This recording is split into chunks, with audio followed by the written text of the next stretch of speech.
And so for the last talk of the day, because I'm looking at the time because I want to make sure that we're on time for everything, we're going to be focusing more on VO2 max. And we know that, of course, O2 max is one of the most ubiquitous measures in human health and exercise, and really a pillar in our field. The concept, again, is based on the idea that O2 possesses this finite rate of O2 transport across a variety of steps, all the way down to its key components in human metabolism.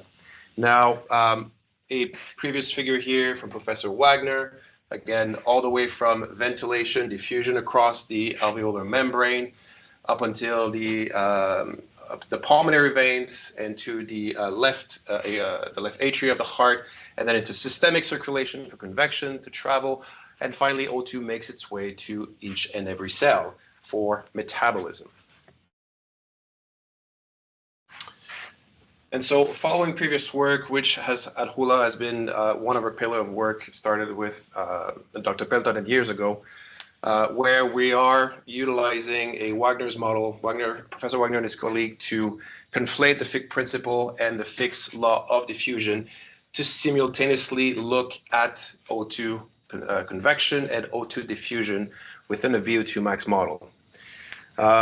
Again, to understand O2 transport, every step of the way needs to be considered. You cannot just isolate one or two pieces along the way. And mathematically, we know that with oxygen conservation mass, that the conservation of mass here, that these principles can be solved simultaneously. If you're looking on the left here, the curvy linear response here combined with the linear response of the Fick's law of diffusion here, that where the crossing point is meeting, this is where you have VO2 max, and a little bit more described here on the right, where we know that VO2 is a function of cardiac output multiplied by the content of venous and arterial O2. It can be solved mathematically through different ways, and we know that at VO2 max, mitochondrial O2 pressure should be near zero, and then this can be solved in order to break down convection and diffusion together. Now, we have, during exercise, there are other processes, of course, when we care about oxygen consumption, when we care about VO2 max. And we know that the diffusion coefficient of O2 is regulated by temperature, it's regulated by pH, it's regulated by DPG as well.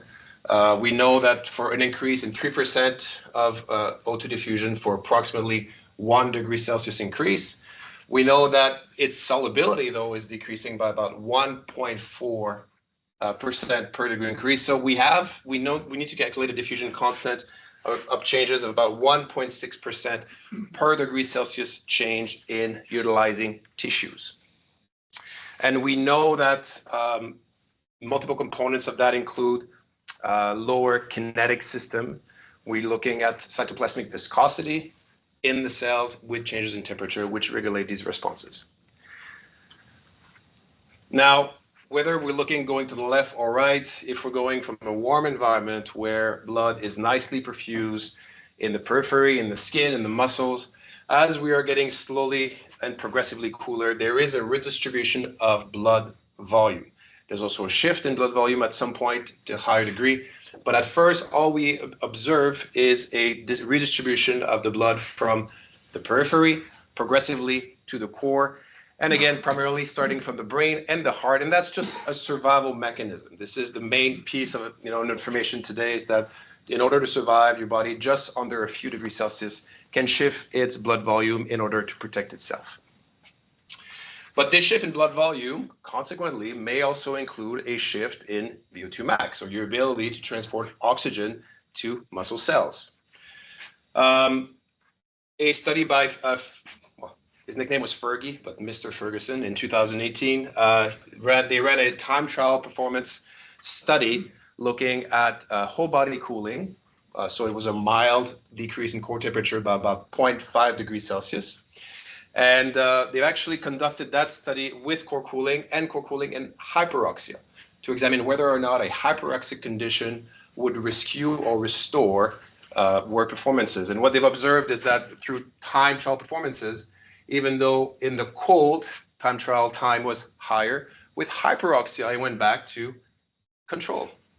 The same with power tended to decrease in the cold, rescued with hyperoxia. whereas there was limited differences in muscle tissue oxygenation.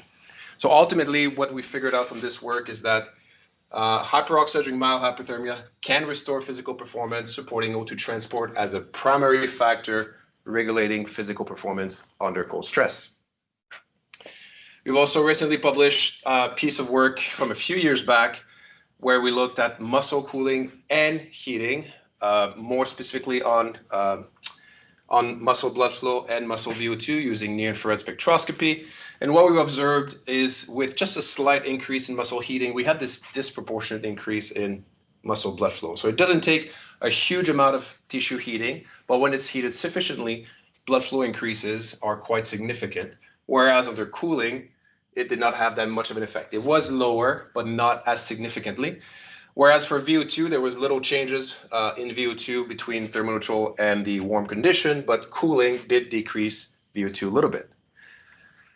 Interestingly, when we looked at the VO2 over blood flow curve and its relationship, what we saw is that this disproportionate increase in blood flow again dropped the curve significantly. So what essentially does it say is that for the same amount of blood that is being delivered to a muscle under a specific exercise protocol, under cold condition, it has a way to extract more oxygen from it in order to produce the work. Concurrently, another study where we did local muscle cooling, we actually looked at a decrease in muscle temperature prior to an exercise protocol that would lead to a return from baseline to matching muscle temperatures between conditions, followed by 30 minutes. And of course, we had a decrease in muscle temperature by about 6 degrees. Core temperature was about the same, although the cold group was a little bit higher, I guess, from thermogenesis. But what we've observed also is a significant shift in local tissue oxygen response, which was supported by also systemic measures of partial pressure of O2, which was lower with muscle cooling, and PCO2 higher, and again, systemic blood, where we looked at O2 saturation. And so what this brings towards, so we know that with vasoconstriction and vasodilation, O2 supply is regulated across tissues. We know that temperature on tissue oxygenation can be regulated as well. We know that oxidative rates do change under different thermal stress, and we know that higher O2 demand at fixed workload in the cold. Now, under a whole body model, despite lower O2 transport from vasoconstriction and lower diffusion coefficient, which we would expect, lower pH, PO2, and O2 saturation may actually compensate for an increase in diffusion. And so we conducted an exploratory study, not a full study, just to explore a little bit the effects of local muscle cooling and heating on the components of the O2 transport pathways for convection and diffusion during a maximal exercise bout. So very quickly here, 14 participants, VO2max test. We use the ramp protocol.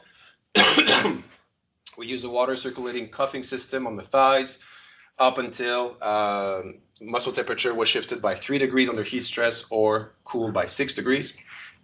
And muscle temperature was measured directly with a thermocouple.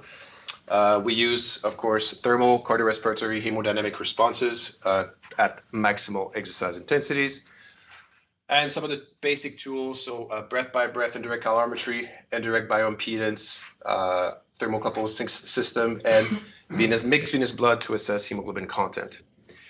And to quantify O2 transport components, we use our own tool that was developed here by our group, which you can access online if you want, the Helsinki O2 pathway, where again, entering the core parameters that are needed to the calculations, you can then plot the curves and get specific values for both convection and diffusion.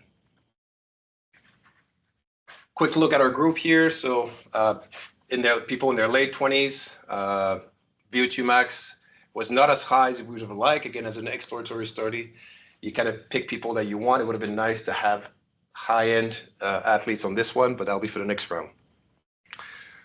So the values that are presented here are values at maximum exercise intensity when we reach VO2max. So core temperature, no differences in core temperature, a slight trend to increase, but overall no differences there.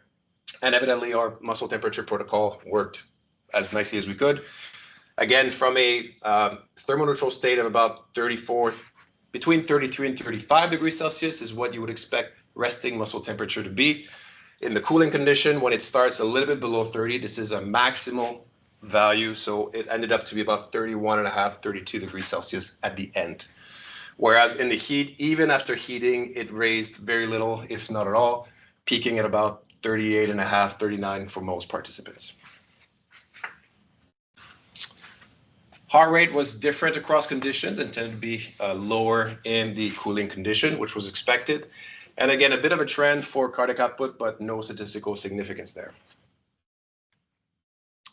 VO2max and time to exhaustion were also not significant, but as you can see, there was a significant variance in our results. Again, based on the fact that when you don't use people that exercise strongly, regularly, it's hard for them to get consistent data. And so even though they had multiple practice rounds in our lab to make sure to have more consistency in their results, we had more variations than we wanted. Convection was slightly impacted, but no major difference here. The key point here that I'd like to lay out is that we had a p-value of 0.07 for our diffusion, where it tended to be much greater in the cold. And this is visually how this would appear to be between conditions, neutral, cold, and hot, for both convection and diffusion.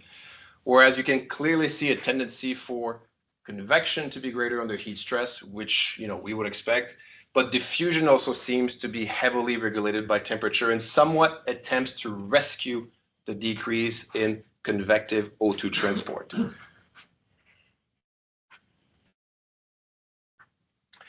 So again, this was just an exploratory study to look at the independent influence of muscle temperature and O2 transport. Now, under whole body human model of exercise, it would seem that O2 diffusion may be increased under cooling and increase under heating condition. Decrease under heating conditions, and whether local pH, PO2, possible even blood pressure would help regulate this response need to be further looked into. But let's keep in mind that these differences in temperature, we're not looking at animal models, we're looking within a functional range of human muscle temperature, which seems to show that we have rescue mechanisms that even when our muscles are heating up a bit or cooling down a bit, they still have mechanisms implanted in order to maintain O2 transport effectively. Right on time.